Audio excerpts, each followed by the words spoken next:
Welcome to the Bob Tuskin Show. Of course, I'm Bob Tuskin, and tonight we have a special broadcast prepared for you. Mark Passio from What on Earth is Happening will be debuting some themes of his upcoming Free Your Mind conference lecture. We'll be talking about the psychopathy, and I can't stress that word enough, the psychopathy of the order followers and the cult members, otherwise known as Leos or law enforcement officers or cops, copiers, whatever you want to call them, the order followers. And we're going to get to him for the full broadcast tonight. We won't have time for any calls. We're just going to try to jump right into it, not waste any time. Mark Passio, how are you, my friend? Bob, I'm doing well. Always great to be part of your show. And I appreciate you coming here. And of course, Mark Passio will be speaking at the Free Your Mind conference. If you don't have your tickets yet, if you enter the code 93, coupon code 93 at checkout, you'll get a $20 discount on tickets, and that's just for Mark Passio fans. We set that up just for you, Mark. We're not advertising it unless it's an appearance you're making or on your broadcast Saturdays on RBN, which has a new time slot, if I'm not mistaken. Yeah, that's right. I'm going to be on from 9 p.m. to 12 midnight on Saturday evenings. That's East Coast time on RBN from now on. So the show is back to 3 hours. I'm really excited about that, and it's 1 hour earlier on the East Coast. If you haven't listened to Mark's show before, I tell you, 2 hours goes by way too fast, let alone 3 hours. So you definitely want to stay tuned and hear his broadcast and listen to it from the very beginning, where yours truly, Bob Tuskin, prank called. So I hear anyways. And continue to prank call, Mark. Jeez, I have a bad record of making funny phone calls to your very enlightening program, or unprogram, I should say. You have a talented gift at disguising your voice, Bob. Well, I appreciate it, and it's all for the sake of trying to get this information out here and do so in a compelling way. Now, Mark, coming up at the Free Your Mind conference, you've let out a little bit about the talk, but kind of give me an overview of where you think you're headed with it and what you plan on disclosing and pretty much, what's the word I'm looking for here? Exposing. Yeah, I guess exposing is the best way of putting it. Yeah, well, my talk at Free Your Mind 3 is going to be called The Cult of Ultimate Evil, Order Followers, and the Destruction of the Sacred Feminine. And it's going to be all about how order followers constitute a cult, and always have.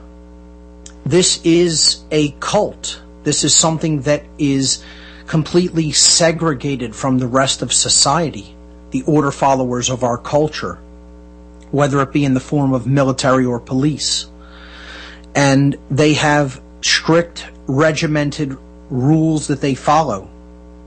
They look at anybody outside of their institution as they. It's an us versus them dialectic. They are put through a regimented program of indoctrination and really what could be constituted as a form of trauma-based mind control over a period of time, sequestering them from the rest of society, constantly barraging them with certain imbalanced belief systems, feeding them a certain type of food, putting them through certain types of training and rituals. And it's the same exact techniques that we've seen from cults over time through the generations of any kind of cult.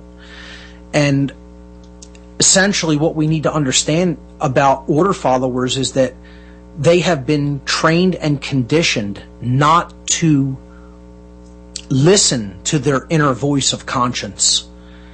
They have been trained to just do what they are told to do without judging for themselves whether or not the action that they're actually performing is right or wrong according to the spiritual laws of the universe.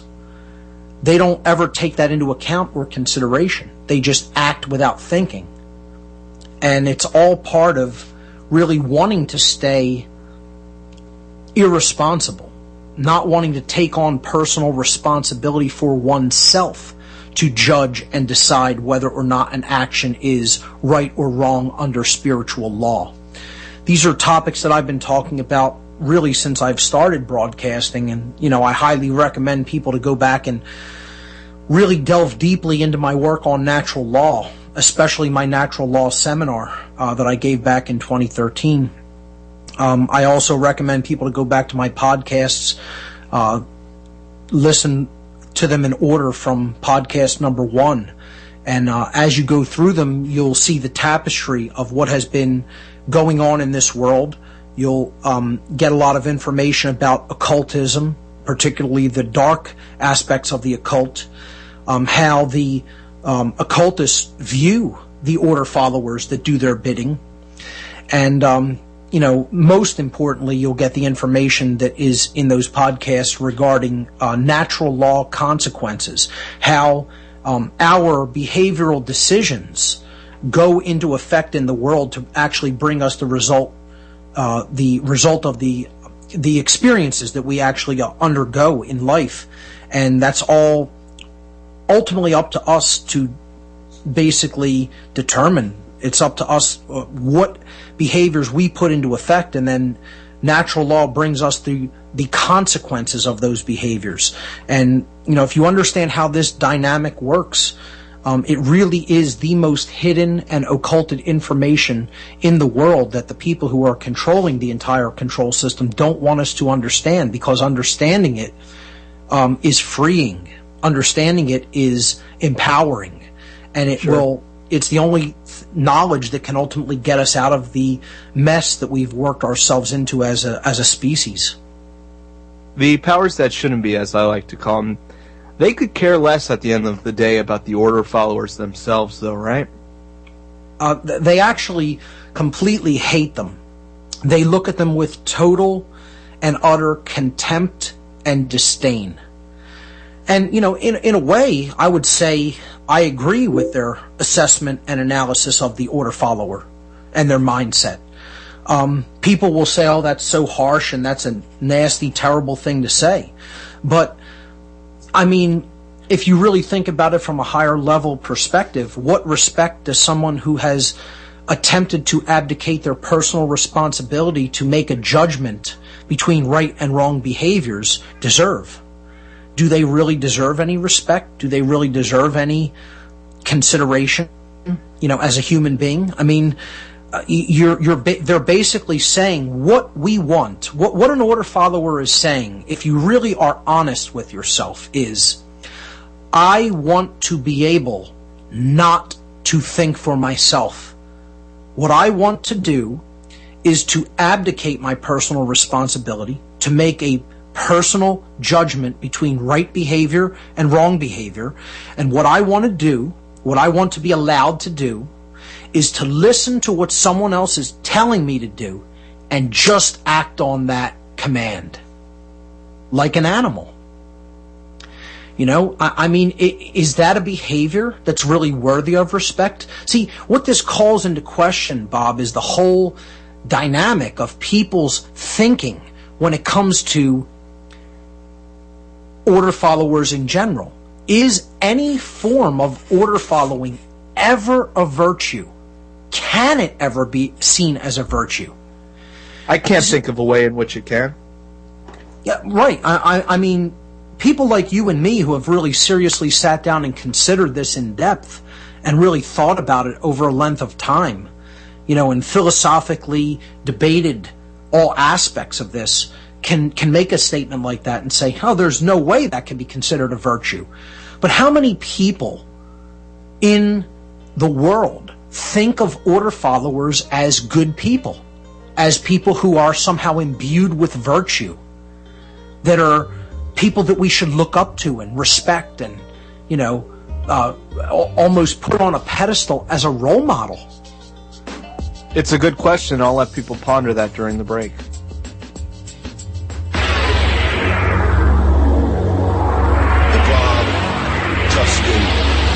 Every single day we see another story of the police shooting a child, or a cop shooting a child rather, or police doing some sort of crazy totalitarian action, and the list goes on and on and on. It's every single day. I saw a statistic the other day that more people are killed by cops per day than anything else, pretty much, as far as murders are concerned. Well, no, I should take that back. But I forget the exact nature of it. But it's just shocking, Mark, is the bottom line, how crazy it has gotten with this police state we live in. Bob, it's so over the top. I call it a bad cartoon. That's where we've gotten culturally, and that people think this is somehow normal or the, par for the course as far as everyday events are concerned is sad. I mean, I can't grasp how we've come to a point where people can't realize that the actions that these police are taking is absolutely deplorable and is on par with the same types of actions that people of the Nazi regime were following, or the order followers of the Stalinist regime or the regime of Mao Zedong were willing to continue to conduct. I mean, it's unbelievable that people cannot see what's going on in this country, how this country has been completely turned into a totalitarian police state. It is, and it's right in front of their face, and it's almost Stockholm Syndrome, if you will, that people can't accept that reality. Mark, but I got to stop you with the Nazi thing, because, it's become very cliche to bring up the Nazis. In fact, I think a philosopher came up with a term for that. I can't recall what it is at the moment, but it's become very cliche. It's always the Nazis, the Nazis, the Nazis. And there's more to the World War II discussion than just Nazis bad guys and all that. But the point remains, the philosophical idea that being an order follower, putting people in harm's way because you were following orders, that's the bottom line here. So you choose what historical reference you want. The point still remains that saying I was just following orders is not an excuse. It is not a justification. And that's the reason that I think that the Nazis become the best example, because that's where we, had the whole idea that following orders was not an excuse at the Nuremberg trials. People who want to make excuses for the Nazis and say, I watched this documentary that claims that this many people couldn't have been killed, and want to make it all about a number that is historically suggested, don't get the point. It doesn't matter if one person or 100 million people were killed. And the conservative estimate is that the Nazis were responsible for at least 20 million deaths in the mid-20th century. So I personally find it to be a very valid comparison that the Nazis are the poster children for order followers in modern times, personally. So the people that always want to complain, oh, let's not make it about the Nazis, I say, well, who's a better poster child and example for order followers than the Nazi regime? That's my take on it. I think we could bring up several modern examples, Mark. For instance, million dead Iraqi civilians.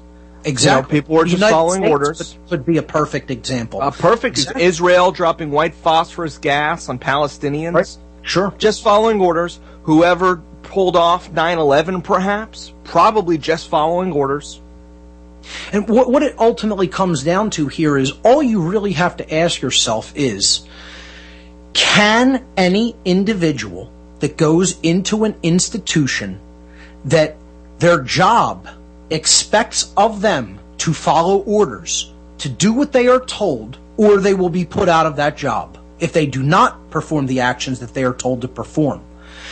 Can one ever make the claim that what those individuals are doing is actually exercising conscience, which is willfully choosing for oneself right action over wrong action?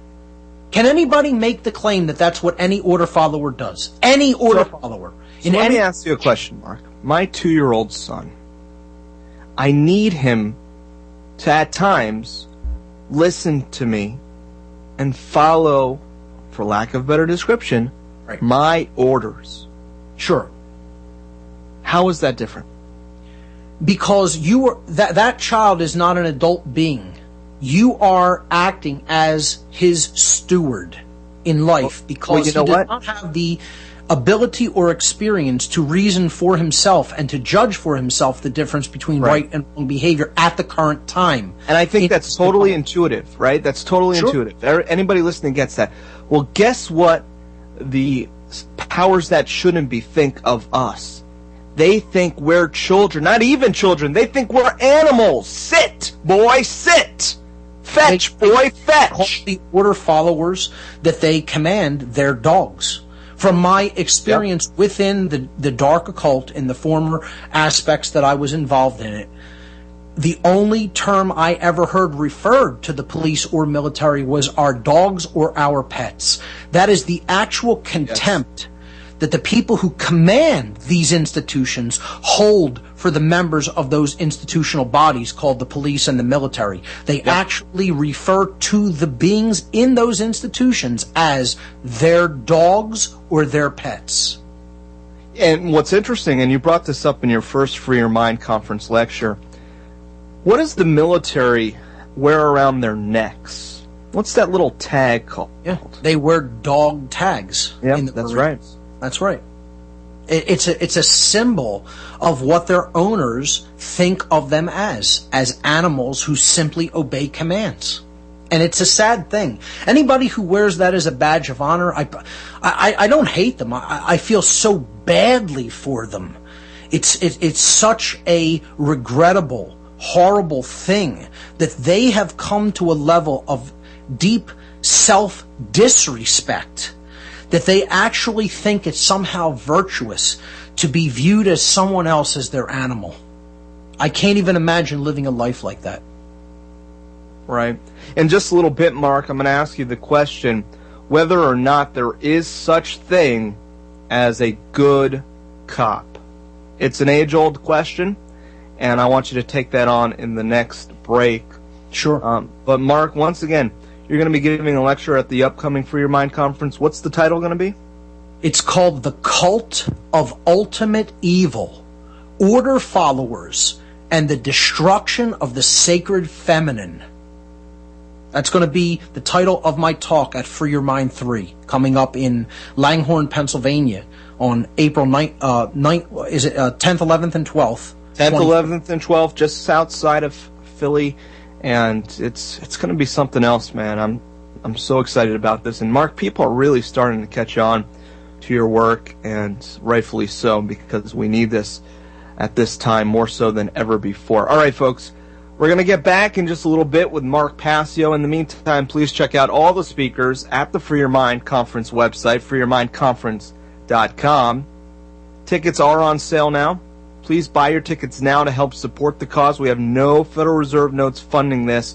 All ticket sales go right into the hands of the venue, to the airlines, and so on and so forth. So please help us out.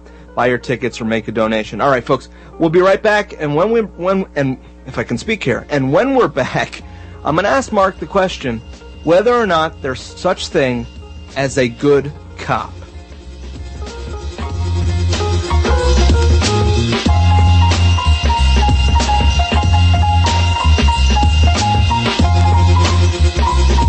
The Bob Tuskin Show.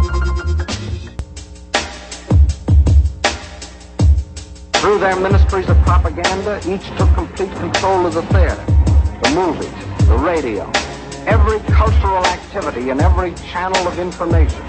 Well, times is tough, all right. Yeah, I'll say. It's the future.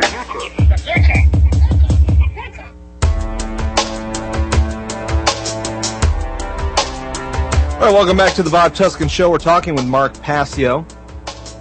And, of course, we just asked the question, is there any such thing as a good cop? It's a great question, Bob, and the answer is going to make some people offended and upset, because there has never in human history been any such thing as an order follower who is a truly good person. And I want that to sink in. I want people to really hear that and let it sink in. Now, notice I did not say there is no such thing as an order follower who is capable of performing a good deed or task or action. Understand the difference between those two modes of behavior. I said there is no such thing as an order follower who is overall, in the aggregate sense, a truly good person, deep down within themselves. They can have good intentions. They can do things on an individual level, one-to-one with somebody else that is a good action. I'm not saying that they are incapable of performing good actions at any point in time in their lives. I'm saying that if someone, by definition, is a person who is following orders of someone else, then that negates the possibility that they can be overall a truly good individual.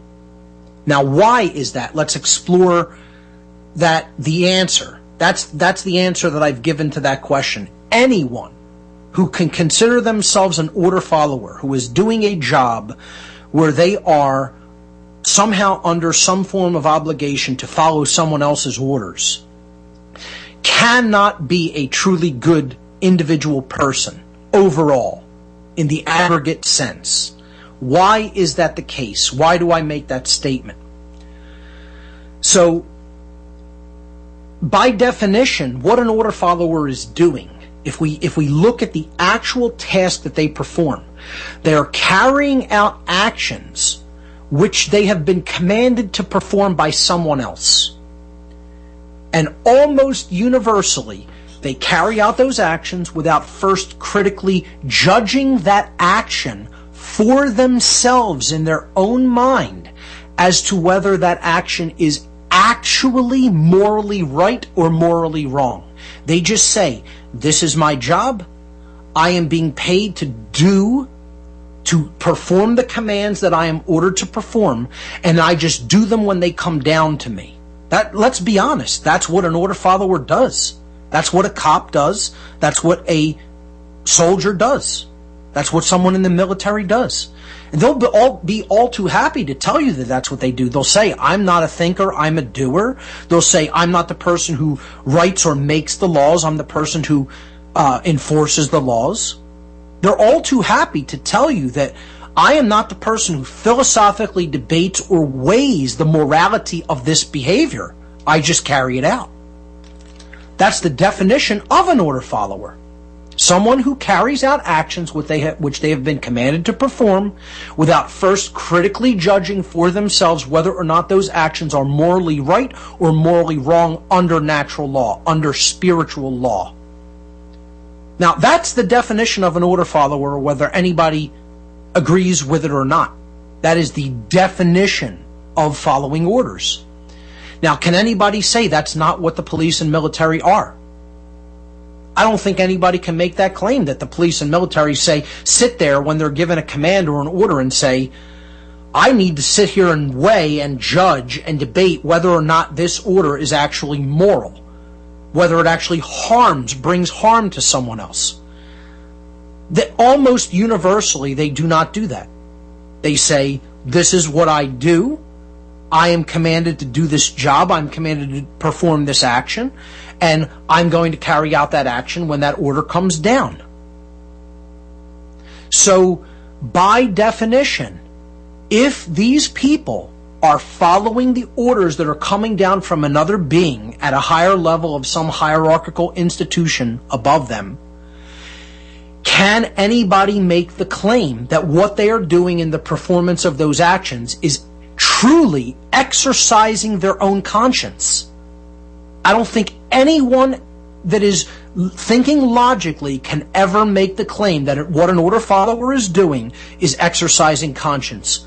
I would say that by definition, if someone is following the orders of someone else, they cannot be ever exercising conscience, which is the weighing and the judging of the difference between right and wrong behavior under spiritual law. And the actual criterion for whether that behavior is right or wrong is, does it cause harm to another being? Is harm being caused to another being in the performance of this action? Well, then if the answer is yes, that is a wrongdoing and a transgression against spiritual law. If the answer is no, then no one is harmed in the process of the carrying out of that action, then that action is a right under spiritual law. And I would make the claim, by definition, if someone is an order follower and is involved in an institution where they are, deemed to carry out your orders and do this action without judging it, then they cannot be exercising conscience. And therefore has never been, is not now, and never can be any such thing as an order follower that is a truly good individual, because the hallmark of a truly good person is the willful exercise of conscience, which is the judgment as to whether an action is morally right or morally wrong under spiritual law. That's what conscience is. And the exercise of conscience is basically choosing the right action over the wrong action in any given situation, to the extent that you are capable of doing so. So by following any order, ever, regardless of any reason or intent that they hold in their mind, again, people will say, well, they think they're doing the right thing. And I will respond to that, it doesn't matter. It doesn't matter whether anybody thinks they're doing the right thing. All that matters is, are your actions causing harm to another being or not? The reason that you chose to follow that order, or the intent that you had internally, ultimately does not make any one single bit of difference when it comes to whether your action conducted harm against another being when you had no right to do so. So, by following any order, regardless of reason or intent, from any person that's commanding them to do that action, order followers, what they have done internally within their own being is they have attempted to abdicate their own personal responsibility to engage in moral judgment, which is deciding for oneself whether an action is right or wrong, and then exercising conscience, the willful choosing of the right action over the wrong action. So since all order followers throughout time perform actions they've been commanded to perform without first determining the morality of that action for themselves, by definition, all, 100%, all order followers cannot be deemed truly good people, regardless of their intentions. And people deeply need to study and weigh and judge and come to a deep understanding of what I've just said here in that segment. Oh, Mark, because don't judge, man. People don't understand it. Mark, you can't judge. Don't judge. Yeah, never. Oh, that's a bad thing all the time. We don't want to judge the right action versus wrong action. We can't judge now, Mark. See, the entire thing about morality is all about judgment. No one can escape the consequence of judging right action over wrong action for themselves. This is what the abdication of personal responsibility tries to do. People don't want to grow up, and they don't want to actually take that judgment on as their own personal responsibility, not try to abdicate it to someone else, which is an illusion.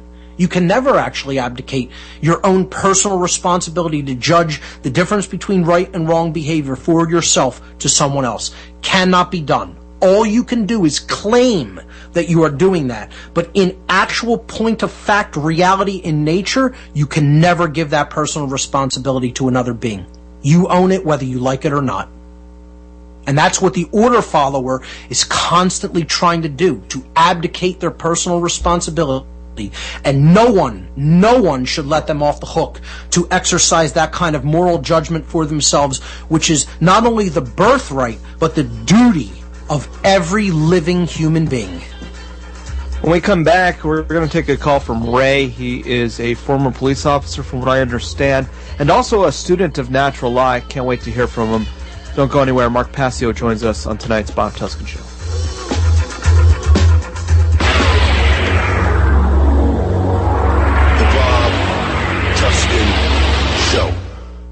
louder we're singing, the less they're hearing. Babylon got them so mindless they can't see Armageddon is nearing. I try to shake them, to wake them, but they say they'd rather be sleeping.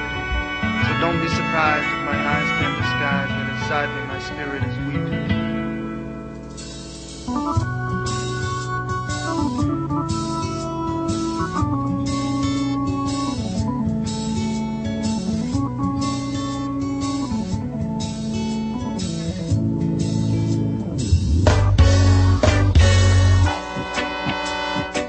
All right, unfortunately, it's the final segment tonight, but don't worry, Mark, we'll be on again up into the Free Your Mind Conference, Philadelphia, Pennsylvania, April 10th, 11th, and 12th, freeyourmindconference.com, the website.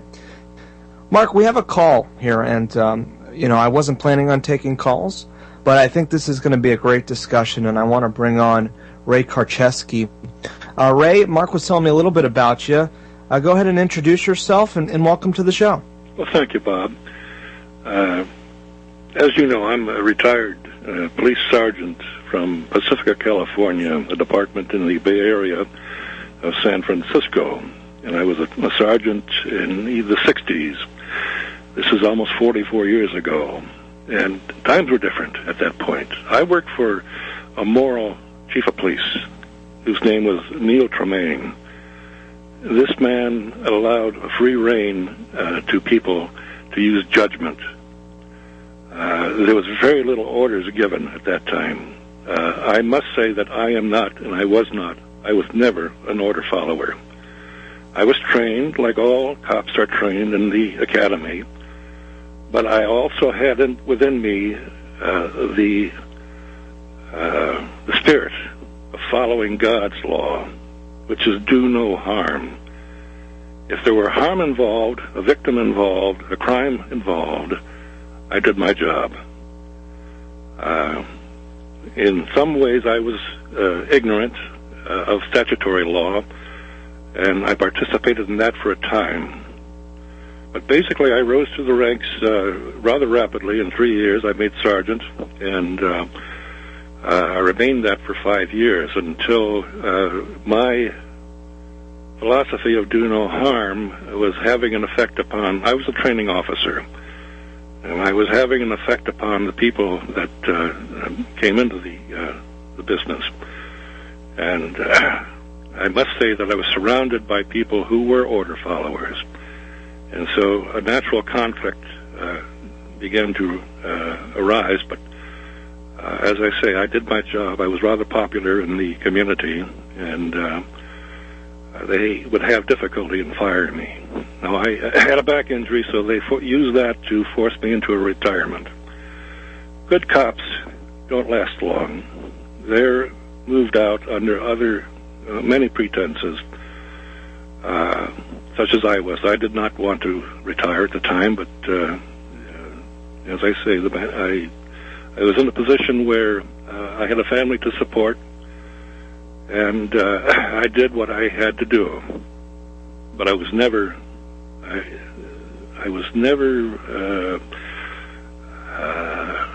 put in a position of compromise where I had to follow somebody's order. So it can be done, Mark. I agree with everything you have said, however. I do not dispute a thing. All order followers are Satanistic individuals who operate by remote control. Now, I'm not a religious man, and that may strike some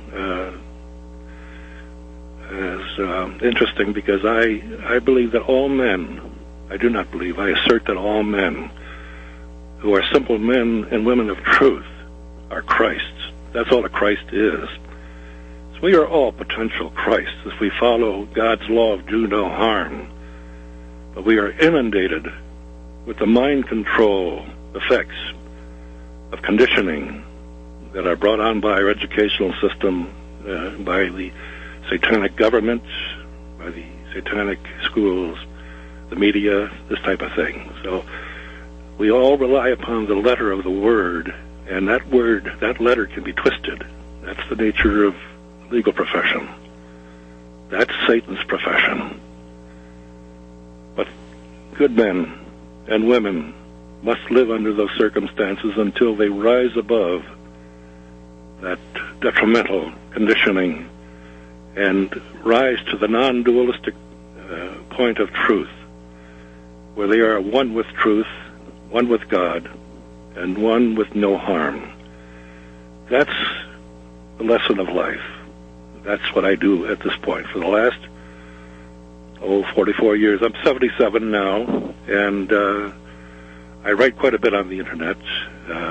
My forte is writing. I do not engage in a great deal of speech because in writing I can formulate the concepts in black and white, and they are very difficult to twist and turn. But nevertheless, they have been attacked since I've been on the Internet. Now, I find that Mark is a remarkable man. He is able to indicate the truth in a forceful, clear, and decisive manner. So he sounds forceful to people, but that's what the truth is. The truth will stand regardless of the opposition to it. And the political aspects of our lives that govern the control of men and women in their mindsets is all Satanistic. Amazing commentary, Mark. Ray, your words are beautiful, and I just want to say thank you for offering them, and that you've been a huge influence to me in my awakening in the past. I remember your podcasts of years ago, and I would listen to them intently and get a lot of information from them. And you speak the truth, and I like your concept of what a simple man or woman of truth is truly. They are Christ in this world. And that's all. That whole concept of higher level of consciousness should be looked at as not something to be worshipped and followed, but something to be an example, to be in the world, to be that light for other people, to take example from, and to essentially emulate as far as the morality of their decision-making processes go. And, I want to thank you for putting those kind words out there, and I want to thank you for doing the work that you've done over the years to awaken and enlighten other people. We're in it together, Mark. That's right. I have more than 100 YouTube videos that I'm, at this point, I've written a few articles on the Internet, and referring to them as the,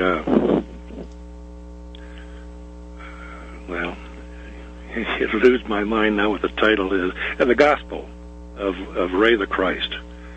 Now, that may be offensive to Christians, but in my view of what a Christ is, as a simple man of truth, we must shatter the satanic images that have made us into slaves to images of words, and begin to see that we are the Savior of our own lives.